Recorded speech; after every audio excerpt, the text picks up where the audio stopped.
সাইফ আলী খানের পাশ থেকে সরে গেলেন মেয়ে সারা। সবাইকে গল্পকথা ইউটিউব চ্যানেলে স্বাগতম। আমাদের চ্যানেলে সাবস্ক্রাইব করেছেন কি? বলিউডের অজানা সব নিউজ আপডেট পেতে সাবস্ক্রাইব লেখার উপর ও বেল বাটনে প্রেস করুন।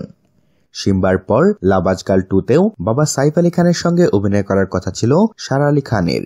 পরিচালক ইমতিয়াজ আলীর এই সিনেমায় অভিনেতা কার্তিক আরিয়ানের বিপরীতে তাকে নায়িকা হওয়া চূড়ান্ত ছিল, কিন্তু সারা এই সিনেমায় অভিনয় করবেন না বলে জানিয়ে দিয়েছেন। ভারতীয় গণমাধ্যমের খবর, সাইফ আলী খানের সঙ্গে কাজ করতে সারার আপত্তি নেই।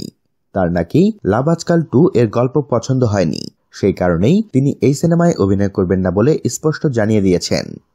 এ বিষয়ে সাইফ আলী খানকে জিজ্ঞাসা করা হলে তিনি বলেন, লাভ আজকাল 2 করবেন না বলে জানিয়েছেন সারা। বেশ কিছুদিন আগেই তার মেয়ে ওই সিদ্ধান্ত নিয়েছেন বলেও জানান সাইফ।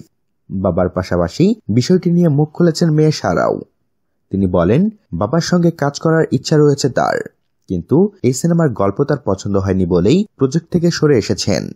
তবে শিগগিরই আবার বাবার সঙ্গে একই সিনেমায় স্ক্রিন শেয়ার করতে পারবেন বলেও আশা প্রকাশ করেন সারা আলী খান।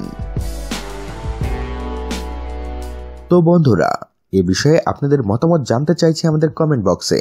সবশেষে ভিডিওটিতে লাইক ও শেয়ার দিয়ে আমাদের সাথেই থাকুন। ধন্যবাদ।